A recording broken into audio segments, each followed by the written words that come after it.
पिछले 20 साल से एक लड़की एक मकान के अंदर किराए पर रह रही थी, जहां पर मकान मालिक भी रहा करता था। तभी अचानक से एक दिन लड़की जोर जोर से शोर मचाने लगती है और वहां पर जो और किराएदार होते हैं वह इकट्ठा हो जाते हैं। तभी वह लड़की रोते हुए उन्हें बताती है कि मकान मालिक के बेटे ने अपने आप को कमरे के अंदर बंद कर लिया है और वो कुछ उल्टा सीधा करना चाहता है। इस बात को सुनकर वो लोग पूछने लगते हैं कि क्यों, ऐसा क्या हो गया जो उल्टा सीधा करना चाहता है और तुम्हें इस बारे में कैसे पता। तो लड़की कहती है कि वो मेरे पास आया था और कुछ उल जलूल बातें कर रहा था और उसके बाद उसने अपने आप को बंद कर लिया। इस बात को सुनकर सभी लोग मामले की गंभीरता को समझते हैं और यहाँ से उस लड़के के माता पिता को बुलाया जाता है। जब मकान मालिक अपनी पत्नी के साथ वहां पर आ जाता है तो सभी लोगों से दरवाजा तोड़ने के लिए कह देता है और दरवाजा तोड़कर वो लोग अंदर घुस जाते हैं। लेकिन अंदर का नजारा देखकर वो सभी लोग हैरान हो गए थे। कौन था वह लड़का और किस वजह से वो ये सब कुछ कर रहा था, पूरी सच्चाई के बारे में जानने के लिए वीडियो को अंत तक जरूर देखें। सन 2004 में बिहार से एक परिवार अपनी 4 साल की बेटी, जिसका नाम रिंकी होता है,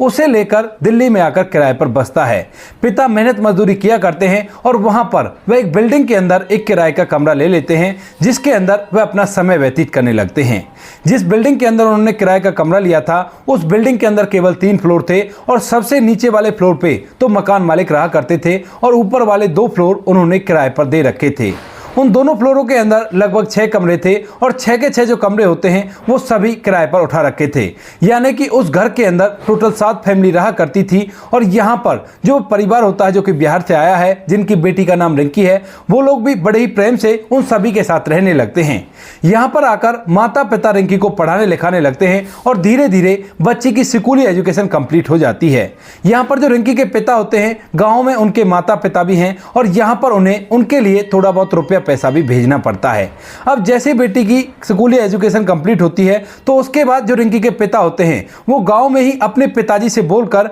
रिंकी के लिए लड़का ढूंढने के लिए कह देते हैं और यह बात कहीं ना कहीं से रिंकी को पता चल जाती है। रिंकी जो कि पढ़ने लिखने में काफी ज्यादा होशियार थी और उसके सपने काफी ज्यादा बड़े थे, वह अपने माता पिता को समझाती है, कहती है कि माँ बाबूजी अभी आप मेरी शादी मत करो, मैं पढ़ लिख कर किसी सरकारी नौकरी को लग जाऊं और उसके बाद भले ही आप मेरी शादी करा देना। इस बात को सुनकर रिंकी के पिता उसे साफ साफ मना कर देते हैं, कहते हैं कि बेटी तेरी उम्र 18 साल हो गई है और अगर तू गांव में होती तो इससे भी पहले तेरी शादी हो जाती और अब तू शादी के लिए मना बिल्कुल भी मत कर, हमें तुम्हारी शादी कर लेने दे क्योंकि बहुत ही बुरा जमाना है, न जाने कब क्या हो जाए। इस बात को सुनकर रिंकी पूरी तरह से उदास हो जाती है और इसके बाद जो मकान मालिक होते हैं, जिनका नाम राकेश अग्रवाल होता है, उसके पास वह चली जाती है क्योंकि अक्सर रिंकी अब तक स्कूल से आने के बाद राकेश अग्रवाल की जो पत्नी होती है कमला, उसके पास चली जाया करती है उसका काम धंधा करवाने के लिए, क्योंकि उसके घर में कोई बेटी नहीं है, उनका भी केवल एक ही बेटा है और उसी के सहारे से वे अपना जीवन व्यतीत कर रहे हैं। तो यहाँ पर जो रिंकी होती है वह कमला के पास जाकर उसके घर के काम में हाथ बटा दिया करती है, तो वहां पर उन्हें भी अपने माता पिता ही समझा करती है। जैसे वो जाकर राकेश अग्रवाल से बोलती है कि मेरे पिताजी मेरी शादी कराना चाहते हैं और मैं पढ़ना लिखना चाहती हूँ, तो यहाँ पर जो राकेश अग्रवाल होते हैं उन्हें भी पता होता है कि जो रिंकी है वो पढ़ने लिखने में काफी ज्यादा होशियार है और इसके बाद वह कहने लगते हैं कि चल मैं तेरे पिताजी को समझा देता हूँ और वो तुम्हें पढ़ने से नहीं बैठाएंगे और तुम्हारी शादी के लिए अभी टार कर देंगे। ऐसा कहकर जो राकेश अग्रवाल होता है वह और उसकी पत्नी दोनों के दोनों रिंकी के पिता के पास पहुंच जाते हैं और वहां जाकर उसे समझाने लगते हैं। लेकिन तभी जो रिंकी का पिता होता है वो कहने लगता है कि भाई साहब आपकी बात बिल्कुल सही है, मेरी बेटी पढ़ने लिखने में होशियार है, लेकिन अगर मैं इसे अभी शादी नहीं करवाऊंगा तो जमाना काफी ज्यादा खराब है, अगर कुछ ऊंच नीच हो गई तो बहुत ही गलत हो जाएगा। इसके बाद जो राकेश अग्रवाल होते हैं उसे समझाने लगते हैं, कहते हैं कि भाई देखो जमाना बदल चुका है, अब वो पहले जैसा जमाना नहीं रहा जब बच्चियों की छोटी उम्र में ही शादी कर दी जाया करती थी। अब तो बच्चियों को पैरों पर खड़े होने देना चाहिए और उसके बाद ही शादी करनी चाहिए ताकि कोई अगले घर इस पर उंगली ना उठा सके और कोई भी इसके साथ अपनी मनमानी ना कर सके। लेकिन तभी रिंकी के पिता कहने लगते हैं कि मालिक आपकी बात भी सही है, लेकिन मेरे पास अब इतना पैसा नहीं है कि मैं इसकी पढ़ाई लिखाई में लगा सकूं, क्योंकि स्कूली पढ़ाई तो जैसे तैसे इसने कर ली है, लेकिन आगे की पढ़ाई के लिए पैसा खर्च होगा और साथ में मुझे माता पिता के लिए भी पैसा भेजना होता है क्योंकि वो लोग वहां पर रह रहे हैं, यही बहुत बड़ी बात है, वरना हमें उनके साथ रहकर उनकी देखभाल करनी चाहिए थी। अब इस बात को सुनकर जो राकेश अग्रवाल होते हैं वो थोड़ी देर तक सोचते हैं और सोचने के बाद कह देते हैं कि पैसों की तो बात है ना, तो ऐसा करना तुम इस किराए को मत देना जिस किराए को तुम दिया करते हो और इन पैसों को अपनी बेटी की पढ़ाई लिखाई में लगाओ। अगर ये पढ़ लिख कर कोई सरकारी नौकरी लग जाएगी तो इससे तुम्हारा ही भला होगा क्योंकि तुम्हारी इकलौती संतान है और उसके बाद ये चाहे तो अपने वहां पर तुम्हें रख भी सकती है क्योंकि जब ये पैसे कमाएगी तो इसका पति और इसके ससुराल वाले भी इसकी बात मानेंगे। इस बात को सुनकर जो राकेश अग्रवाल होता है उसकी बात को रिंकी के पिता मान जाते हैं और यहाँ पर रिंकी को अब आगे की पढ़ाई करवाने लगते हैं और उसकी शादी की बात को उन्होंने बंद कर दिया था। धीरे धीरे समय बीतता है और 2 साल कब बीत गए पता भी नहीं चलता है। रिंकी ग्रेजुएशन के सेकंड ईयर में पढ़ रही है और वह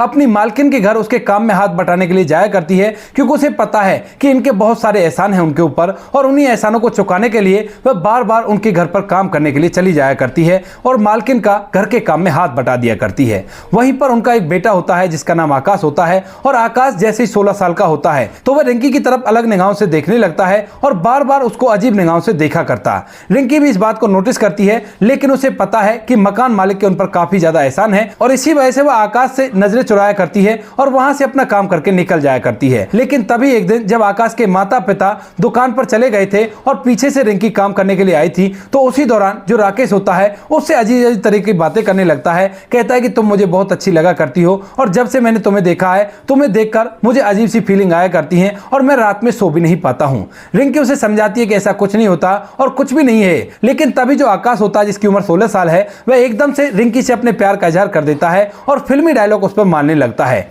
अब इस बात को सुनकर रिंकी उसे और भी ज्यादा समझाती है, कहती है कि आकाश देखो तुम बच्चे हो और ये सब कुछ ठीक नहीं है। ये हुआ करता है जब बच्चा जवान होने लगता है, लेकिन इन बातों को तुम सीरियस मत लो और ऐसा कुछ भी नहीं है। लेकिन तभी जो आकाश होता है वह उसे अपने आप को इस दुनिया से विदा करने की धमकी दे देता है। अब जैसे वो इस बात को सुनती है तो उसे अपने मालिक और मालकिन का ख्याल आता है, क्योंकि वह उनका इकलौता लड़का है और अगर उसने ऐसा कुछ कर लिया तो बहुत ही गलत हो जाएगा। ऊपर से इसकी उम्र भी छोटी है और इसे अभी इन चीजों के बारे में कुछ भी नहीं पता है। तो इसी वजह से जो रिंकी होती है वह थोड़ी देर तक सोचती है और सोचने के बाद कहती है कि ठीक है, प्यार की ही तो बात है ना, मैं तुमसे प्यार करती हूं और तुम्हारे साथ ही अपने जीवन को व्यतीत करूंगी, लेकिन उससे पहले तुम पढ़ लिख कर बड़े हो जाओ और मुझे सरकारी नौकरी लग जाने दो। जिस दिन मेरी सरकारी नौकरी लग जाएगी उसके बाद ही हमारी बात आगे बढ़ेगी और उतने दिनों तक मैं तुमसे ही प्यार करती रहूंगी। अब जो आकाश होता है वह इस बात को सुनकर एकदम से उछल पड़ता है और कहता है कि ठीक है, मैं तुमसे प्यार किया करता हूं और तुम भी मुझसे ही प्यार करना, किसी और से प्यार मत कर बैठना, क्योंकि अब तुम कॉलेज जाया करती हो, वहां पर और भी लड़के तुम्हें मिलेंगे और ऐसा कुछ मैं तुम्हारे बारे में ना सुन लूं।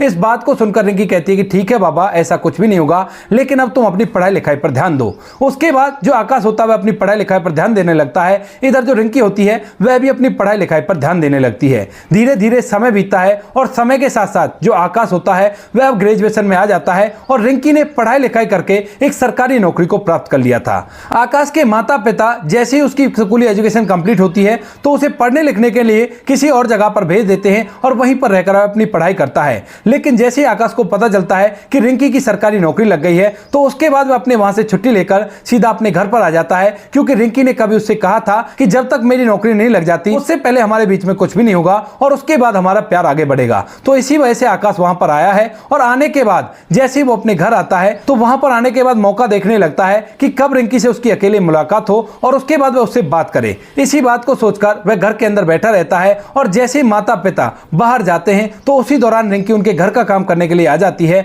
लेकिन वहीं पर जो राकेश होता है उससे उन्हीं बातों को दोबारा से दोहराने लगता है। रिंकी उसे समझाती है, कहती है कि आकाश कोई बात नहीं, जो बातें उस टाइम पर हुई थी तुम बच्चे थे और तुम समझ नहीं रहे थे, तुम उस टाइम पर गलत बातें कर रहे थे और इसी वजह से मैंने तुम्हें बोल दिया, लेकिन ऐसा कुछ भी नहीं है। क्योंकि रिंकी को डर है कि ये बातें अगर मकान मालिक को पता चलेंगी तो वो सोचने लगेगा कि मेरे बेटे को बहला फुसला लिया और बहुत ही गलत किया है। इसी वजह से वो ये सभी बातें आकाश से कह रही थी, लेकिन आकाश उसकी एक सुनने के लिए तैयार नहीं था और कहने लगता है कि क्यों रिंकी, क्या हुआ, हम लोग इतने दिनों से एक दूसरे से प्यार किया करते हैं और अब तुम ऐसी बातें क्यों कह रही हो, कहीं तुम किसी दूसरे से प्यार तो नहीं करने लगी। अब यह बात सुनकर रिंकी थोड़ी देर तक मनी मन सोचती है और सोचने के बाद इस बात को ही कह देती है कि हाँ, मैं किसी दूसरे से प्यार किया करती हूँ, क्योंकि रिंकी को लग रहा था कि अगर मैं ये बात कह दूंगी तो उसके बाद ये मेरा पीछा छोड़ देगा और यहाँ से चला जाएगा। लेकिन यहाँ पर जो आकाश होता है इस बात को सुनकर एकदम से पूरी तरह से उदास हो जाता है और कहने लगता है कि रिंकी, मैंने तुमसे सच्चा प्यार किया था, लेकिन तुमने किसी दूसरे से प्यार करके अपने उस वादे को तोड़ा है जो बचपन में तुमने किया था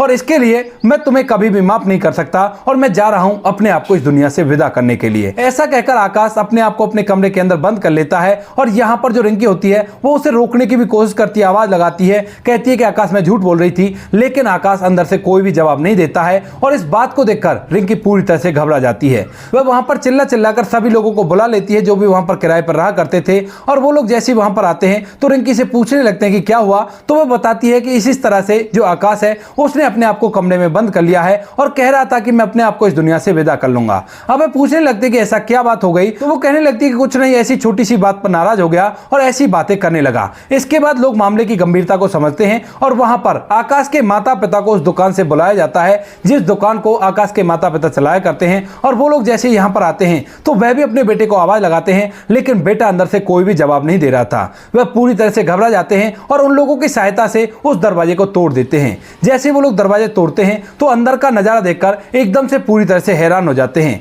क्योंकि इस कमरे के अंदर पंखे से एक कपड़ा बंधा हुआ था और साथ में जो आकाश होता है वह बिस्तर के ऊपर एक स्टूल को लगा रहा था और स्टूल को लगाकर ऊपर की तरफ देख रहा था। उसने एक नोट लिखकर टेबल पर रख रखा था और जैसे ही पिता ये सब कुछ देखते हैं तो एकदम से अपने बच्चे को पकड़ लेते हैं और कहने लगते हैं कि बेटा तू ये क्या करने जा रहा था। तो उसके बाद जो यहाँ पर रिंकी होती है वह उसके सामने खड़ी हुई थी और उसके चेहरे पर उदासी साफ साफ दिखाई दे रही थी। और उसे देखने के बाद जो आकाश होता है वह समझ जाता है कि रिंकी कहना चाहती है कि प्लीज कुछ भी बात मत कहना वरना मेरी बदनामी हो जाएगी। इसके बाद जो आकाश होता है वह एकदम से चुप रह जाता है और कुछ भी अपने पिता को नहीं बताता है। इधर जो पिता होते हैं वह उससे बार बार पूछते हैं, लेकिन बेटा कुछ भी बताने के लिए तैयार नहीं होता है। माँ भी उसको गले से लगाती है और तभी अचानक से जो पिता होते हैं उनकी नजर टेबल पर रखे उस नोट पर चली जाती है जो नोट आकाश ने लिख रखा था। उसके अंदर आकाश ने अपने और रिंकी के बारे में सारी बातें लिख रखी थी और यह भी कारण लिख रखा था कि किस वजह से वह अपने आप को इस दुनिया से विदा करना चाहता है। पिता जैसे उस लेटर को पढ़ते हैं तो एकदम से रिंकी की तरफ देखने लगते हैं और तभी जो आकाश की माँ होती है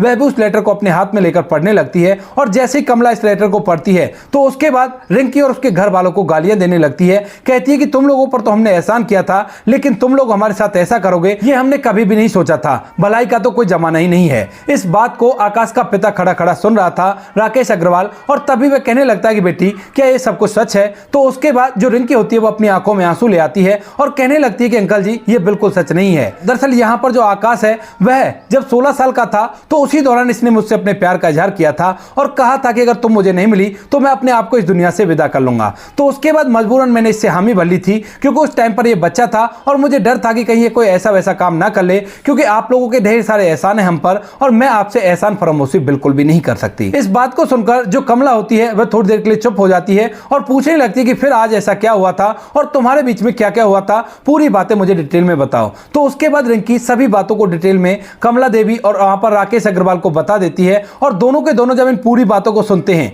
कि किस तरह से उनके बेटे ने उससे प्यार का इजहार किया था और वही उसके साथ इस बात को आगे बढ़ाना चाहता था, यहां तक कि वह फिलहाल उससे शादी के सपने देख रहा था, क्योंकि अब रिंकी की नौकरी लग गई है और वह उससे शादी करना चाहता है। रिंकी तो यहां पर उसकी उम्र को देखते हुए उससे कह रही थी कि तुम ऐसा मत करो, लेकिन अब जब ये बड़ा हो गया है, मैच्योर हो गया है, तो उसके बाद उसने उससे पीछा छुड़ाने के लिए यह बात कह दी कि वह किसी और से प्यार किया करती है, जबकि रिंकी किसी और से प्यार नहीं किया करती थी। वह कहने लगती है कि आंटी मैं किसी से भी प्यार नहीं करती और मैं तो केवल अपने माता पिता की सेवा करना चाहती हूँ। इस बात को कहकर रिंकी खामोश हो जाती है और तभी यहाँ पर जो राकेश अग्रवाल होते हैं वो अपने बेटे से पूछने लगते हैं कि बेटा क्या सब कुछ यही बात है। तो उसके बाद जो आकाश होता है वह कहता है कि हाँ पिताजी यही बात है, लेकिन मैं रिंकी से सच्चा प्यार किया करता हूँ, अगर वो मुझे नहीं मिली तो मैं अपने आप को इस दुनिया से मिटा लूंगा। इस बात को सुनकर सभी लोग थोड़ी देर तक इस बात को सोच विचार करते हैं और यहाँ पर रिंकी के माता पिता अपनी बेटी को कोसने लगते हैं। कहते हैं कि जिन मालिकों ने तुम पर रहम करके तुम्हारी पढ़ाई लिखाई को आगे बढ़वाया उन्हीं के साथ तुमने ऐसा कर दिया, अगर कोई ऐसी बात थी तो तुम पहले से उन्हें बता सकती थी। इस बात को सुनकर रिंकी फूट फूट कर रोने लगती है और राकेश अग्रवाल को रिंकी की आंखों के आंसू दिख जाते हैं। उसके बाद जो राकेश अग्रवाल होते हैं वह काफी देर एक बात सोचने के बाद कहते हैं कि देखो आप अपनी बेटी को मत डांटो, क्योंकि इस बेटी ने जो कुछ भी किया था वो मजबूरियों के वश होकर किया था और इसने कोई भी गलत काम नहीं किया है। इसने जो भी बात थी वो साफ साफ बता दी और सारी बात बिल्कुल सटीक है। और रही बात मेरे बेटे की, मेरा बेटा आपकी बेटी से प्यार करता है तो मैं आपसे आपकी बेटी का हाथ मांगता हूं, क्योंकि ऐसी बहू हमें ढूंढने से भी नहीं मिलेगी। अगर इन दोनों बच्चों की शादी हो जाएगी तो उसके बाद कोई भी दिक्कत नहीं होगी और ये लोग खुशियों के साथ अपना जीवन व्यतीत करेंगे। इस बात को सुनकर जो रिंकी का पिता होता है वह हाथ जोड़ने लगता है, कहता है कि मालिक आप कहां और हम कहां, और हमारे बच्चों की अगर शादी हो गई तो लोग तरह तरह की बातें बनाएंगे कि मकान मालिक के बेटे को फंसा लिया और उसके साथ शादी करके उसकी पूरी प्रॉपर्टी की मालकिन बन गई। तभी जो राकेश अग्रवाल है वो कहने लगता है कि देखो भाई बच्चों के प्यार का सवाल है और मैं इसमें कुछ भी नहीं कर सकता। मेरा बेटा आपकी बेटी से प्यार करता है और मुझे आपकी बेटी से अपने बेटे की शादी करानी है। अब तुम ये बताओ कि तुम अब तक जो किराएदार थे क्या मेरे समधी बनोगे।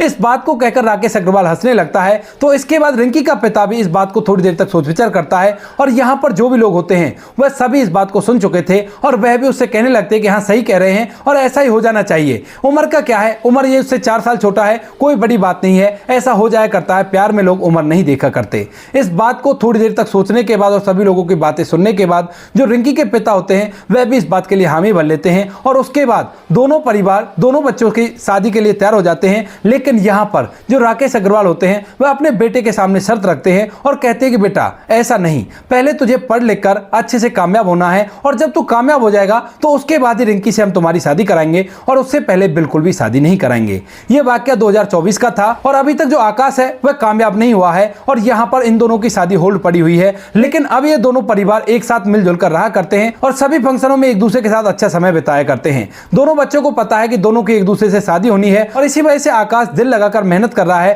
ताकि वह कामयाब हो जाए और रिंकी से शादी कर सके। तो दोस्तों ये थी आज की कहानी। आपको जैसी भी लगी हो कमेंट सेक्शन में बता देना। वीडियो अगर अच्छी लगे तो वीडियो को लाइक और चैनल को सब्सक्राइब जरूर करें ताकि हमें थोड़ा सा हौसला मिल सके आप लोगों के लिए ऐसे अच्छे वीडियो बनाने के लिए। इन कहानियों को सुनाने का उद्देश्य किसी को परेशान करना बिल्कुल भी नहीं है। ये कहानी आपको इसलिए सुनाई जाती है ताकि आप लोग इन कहानियों में से कुछ ना कुछ सीख सको और अपने जीवन में उस चीज को अप्लाई कर सको। मिलते हैं किसी नेक्स्ट वीडियो नए टॉपिक के साथ, तब तक के लिए जय हिंद, जय भारत,